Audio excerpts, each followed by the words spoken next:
Ya, selamat datang di channel Budi Wijaya.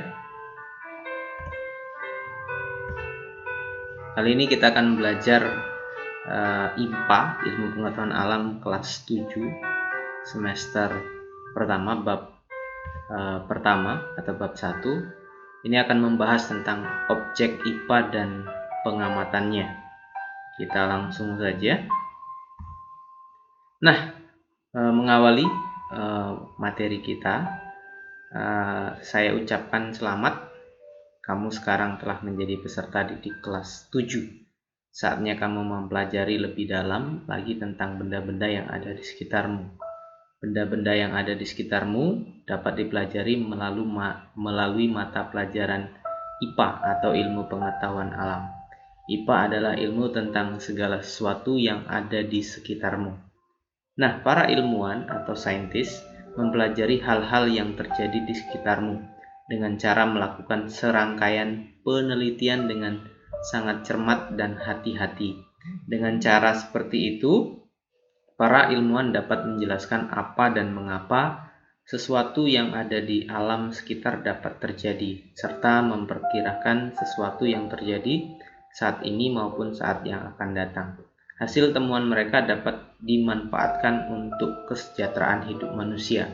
Hasil temuan dalam bidang teknologi yang ada di alam sekitar seperti komputer, televisi, biji jagung hibrida, pupuk dan sebagainya itu merupakan hasil temuan para ilmuwan. Kita lanjut. Nah, dalam penyelidikan IPA ada beberapa proses yang harus dikuasai sebagai seorang ilmuwan atau pengamat. Yang pertama yang harus dikuasai itu pengamatan. Nah, apa itu yang dimaksud dengan pengamatan? Pengamatan itu menggunakan panca indera, ya, termasuk melakukan pengukuran dengan alat ukur yang sesuai. Nah, pengamatan ini dilakukan untuk mengumpulkan data dan informasi. Jadi pengamatan dilakukan untuk mengumpulkan data dan informasi sebanyak-banyaknya tentang yang diamati atau yang diteliti. Nah, selanjutnya itu membuat inferensi. Inferensi itu merumuskan penjelasan berdasarkan pengamatan. Jadi setelah diamati, nanti dirumuskan. Penjelasan ini digunakan untuk menemukan pola-pola atau hubungan antar aspek yang diamati dan membuat perkiraan. Jadi di sini dilakukan juga membuat perkiraan. Selanjutnya mengkomunikasikan. Jadi setelah pengamatan, membuat inferensi, kita harus mengkomunikasikan hasil penyelidikan kita, baik secara lisan maupun tulisan. Hal yang dikomunikasikan termasuk data yang disajikan, bisa dalam bentuk tabel, grafik, bagan, atau gambar yang relevan. Nah, apa yang harus atau sikap ilmiah apa yang harus kita punyai sebagai pengamat atau peneliti? Yang pertama, mampu membedakan opini dan fakta. Jadi kita bisa membedakan mana yang opini dan mana yang fakta. Selanjutnya, keberanian untuk mencoba. Jadi kita harus berani untuk mencoba. Kejujuran. Jadi kita juga harus jujur dalam menyampaikan hasil penyelidikan kita atau penelitian kita. Teliti. Kita harus teliti, selalu ingin tahu, objektif. Ya, jadi apa yang kita temukan itulah yang kita publikasikan atau komunikasikan. Kita juga harus bisa bekerja sama dengan peneliti yang lain atau dengan rekan yang lain. Terbuka dan fleksibel. Jadi kita harus terbuka dengan masukan atau dengan pendapat orang lain. Bertanggung jawab. Jadi kita harus bertanggung jawab dengan apa yang kita lakukan atau apa yang kita amati. Ulet dan gigih yang disertai dengan keyakinan. Jadi kita harus menjadi pengamat atau peneliti yang ulet dan gigih. Yang terakhir, mensyukuri karunia Tuhan. Jadi kita harus mensyukuri karunia Tuhan lewat apa yang kita sudah amati. Nah, dengan belajar IPA itu kita akan yang pertama memahami berbagai hal di sekitar kita. Jadi kita bisa memahami hal di berbagai hal di sekitar kita. Misalnya mengapa matahari bersinar. Selanjutnya kita dapat menyelesaikan masalah. Misalnya bagaimana mendapatkan air bersih dari air keruh. Kita bisa juga berpikir logis dan sistematis. Misalnya jika datanya seperti ini, apa kesimpulannya atau apa yang harus kita lakukan. Meningkatkan kualitas hidup. Misalnya apakah bunga yang ditanam akan tumbuh. Nah, inilah manfaat kita belajar IPA atau tujuan belajar IPA ini, ya, manfaatnya. Oke, ada beberapa manfaat yang harus kita pahami. Nah, selanjutnya objek IPA. Jadi objek apa saja yang dipelajari dalam IPA? Banyak sekali objek-objek yang dipelajari dalam IPA, dari yang paling kecil hingga yang paling besar atau yang ukurannya sangat kecil sampai ukurannya yang tak hingga. Nah, yang pertama ini ada gambar. Ini tentang atom atau benda renik atau benda-benda yang sangat kecil. Jadi kita mempelajari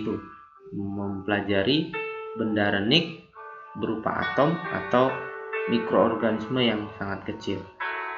Selanjutnya kita juga mempelajari tentang benda-benda langit atau galaksi yang ada di jagat raya ini atau yang ada di alam semesta.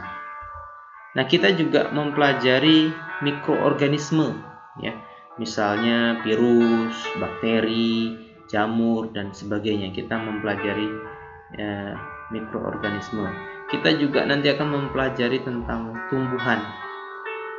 tumbuhan, tentang ekosistemnya, tentang makhluk hidup, tentang hewan, dan segala sesuatu yang ada di sekitar kita. Itu yang menjadi objek IPA atau objek yang dipelajari dalam IPA.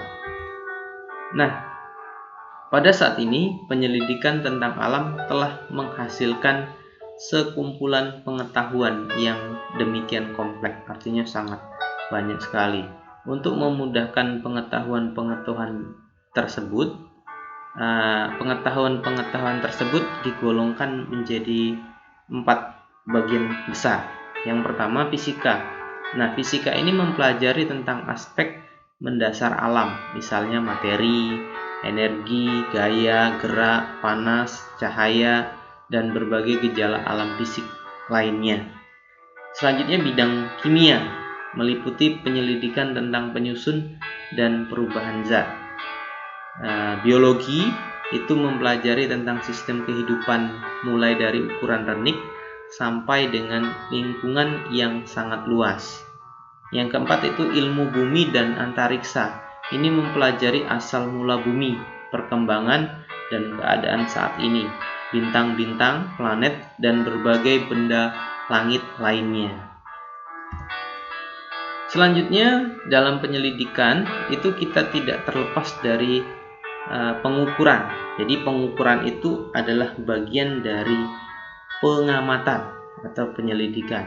Jadi pengamatan objek dengan menggunakan indera merupakan kegiatan penting untuk menghasilkan deskripsi suatu benda. Akan tetapi seringkali pengamat seperti itu tidak cukup. Kita memerlukan pengamatan yang memberikan hasil yang pasti ketika dikomunikasikan kepada orang lain. Contohnya, pernahkah kamu pergi ke penjahit untuk meminta dibuatkan baju? Bagaimana penjahit yang membuat baju dengan ukuran yang tepat? Atau pernahkah kamu melihat orang berjualan beli buah, misalnya duku? Bagaimana menentukan banyaknya duku secara akurat? Semua peristiwa di atas terkait dengan kegiatan pengukuran. Nah, pada bagian ini kamu akan mempelajari atau mendiskusikan dan melakukan berbagai kegiatan pengukuran dengan menggunakan alat ukur yang sesuai. Jadi, pengukuran ini adalah bagian yang sangat penting dari suatu pengamatan atau penyelidikan. Karena pengukuran dapat memberikan hasil yang pasti. Selanjutnya kita lihat apa yang dimaksud dengan pengukuran, ya. Jadi pengukuran itu identik dengan mengukur. Ini merupakan kegiatan yang sangat penting dalam kehidupan dan dalam kegiatan utama di dalam IPA. Contoh, kamu hendak mendeskripsikan suatu benda. Misalnya mendeskripsikan dirimu. Kemungkinan besar kamu akan menyertakan tinggi badan, umur, massa tubuh, dan lain-lain. Tinggi badan, umur, dan massa tubuh merupakan sesuatu yang dapat diukur. Nah, segala sesuatu yang dapat diukur itu disebut besaran. Jadi besaran itu sesuatu yang dapat diukur. Seperti yang telah kamu lakukan, mengukur merupakan kegiatan, ya, membandingkan suatu besaran yang diukur dengan besaran sejenis yang dipakai sebagai satuan. Tentunya kita pernah mengukur sebuah benda dengan menggunakan penggaris. Nah, kegiatan itu merupakan kegiatan membandingkan suatu besaran yang diukur, misalnya meja yang diukur, dengan besaran sejenis yang dipakai sebagai satuan. Nah, yang dipakai sebagai satuan misalnya penggaris. Nah, itulah kegiatan mengukur. Nah, ini kita akan lihat contohnya. Misalnya ada 3 temanmu melakukan pengukuran panjang meja yang sama, tetapi dengan jengkal masing-masing. Ya, hasilnya seperti berikut. Misalnya panjang meja itu sama dengan 6 jengkal Adrian. Panjang meja sama dengan 5,5 jengkal Edu. Panjang meja itu sama dengan 7 jengkal Emi. Nah, mengapa hasilnya berbeda dari 3 pengukuran tersebut? Nah, kita bisa menjelaskan bahwa ukuran jengkal tangan setiap orang itu berbeda-beda. Nah, apakah ini bisa dijadikan alat ukur? Tentu tidak bisa karena hasilnya berbeda-beda. Nah, coba sekarang bayangkan apa yang akan terjadi jika setiap pengukuran di dunia ini menggunakan satuan yang berbeda-beda. Misalnya jengkal. Ketika kamu memesan baju ke penjahit dengan panjang lengan 3 jengkal, kemungkinan besar hasilnya tidak akan sesuai dengan keinginanmu. Mengapa? Karena penjahit itu menggunakan jengkalnya. Demikian juga jika satuan yang digunakan adalah depa. Oleh karena itu, diperlukan satuan yang disepakati bersama untuk semua orang. Satuan yang disepakati ini disebut satuan baku. Jadi satuan baku itu adalah satuan yang disepakati oleh semua orang, untuk semua orang, sehingga hasil pengukurannya untuk semua orang itu sama. Ya, satuan itu adalah standar ukuran dari suatu besaran. Satuan yang disepakati itu disebut satuan baku. Nah, syarat yang harus dipenuhi satuan baku antara lain, yang pertama mempunyai nilai tetap. Yang kedua, mudah ditiru dan diadakan kembali sebagai satuan yang sama. Yang ketiga, dapat diukur oleh semua orang di seluruh dunia. Jadi dapat diukur oleh semua orang di seluruh dunia. Itu satuan baku. Sedangkan satuan tidak baku itu satuan yang tidak disepakati secara bersama. Jadi satuannya berbeda-beda.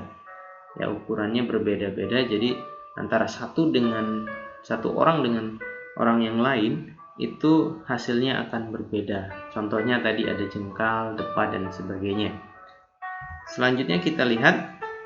Nah, satuan baku ini ditetapkan melalui Konferensi Umum ke-11 tentang berat dan ukuran pada tahun 1960. Nah, sistem metrik diresmikan sebagai sistem internasional atau SI. Sebelum diadakan konferensi tersebut, terdapat 2 jenis sistem satuan, yaitu sistem metrik dan sistem imperial. Sistem metrik terdiri atas sistem MKS. MKS itu adalah meter, kilogram, dan sekon. Dan sistem CGS itu sentimeter, gram, dan sekon. Selanjutnya, di layar ditampilkan awalan satuan dalam SI, satuan internasional, dan kelipatannya. ya. Tera simbolnya T, itu kelipatan 10 pangkat 12, giga G 10 pangkat 9, mega M 10 pangkat 6, kilo K kecil simbolnya 10 pangkat 3, hekto H 10 pangkat 2, deka DA 10, ya. Desi D 10 negatif 1 sampai nano N 10 negatif 9. Ini ada contohnya. Misalnya 5 watt, 5 megawatt itu sama dengan 5 juta watt, atau 1 kilometer sama dengan 10 pangkat 3 meter, atau 1 kilometer sama dengan 1000 meter. Nah, di sini juga ada contoh 1 cm itu sama dengan 10 negatif pangkat negatif 2 meter, atau 0,01 meter. Nah, itu adalah awalan satuan dalam satuan internasional dan kelipatannya. Jadi penggunaannya itu disesuaikan dengan satuan dasar. Kalau misalnya M meter berarti kilometer. Kalau watt berarti kalau mau pakai kilo berarti kilowatt. Kalau mau pakai mega berarti megawatt. Ya, seperti itu contohnya. Selanjutnya kita lihat besaran pokok. Jadi besaran pokok ini besaran yang satuannya telah didefinisikan atau ditetapkan terlebih dahulu. Ada 7 besaran pokok yang akan kita pelajari. Yang pertama panjang, massa, waktu, suhu, watt arus, jumlah molekul, intensitas cahaya. Nah, di sini disimbolkan panjang itu L, massa itu M, waktu T, suhu itu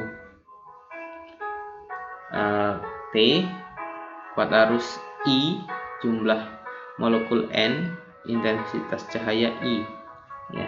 Terus nama satuan, ya, panjang itu meter, massa kilogram, waktu itu sekon, suhu itu Kelvin, watt arus ampere, jumlah molekul itu mol, intensitas cahaya kandela. Ini ada simbolnya, ya, simbol-simbol. Nah, kita perlu ketahui juga dimensi, ya, penulisan dimensi. Kalau panjang itu L, kalau massa M, kalau waktu itu T, kalau suhu itu theta, watt arus I, jumlah molekul N, intensitas cahaya itu J. Yaitu penulisan dimensi. Sekarang kita akan mempelajari alat ukur dari besaran pokok yang ada. Jadi biasanya besaran pokok yang ada ini mempunyai alat ukur. Nah, kita lihat satu persatu alat ukurnya. Ini adalah alat ukur dari panjang. Jadi yang pertama alat ukur dari panjang.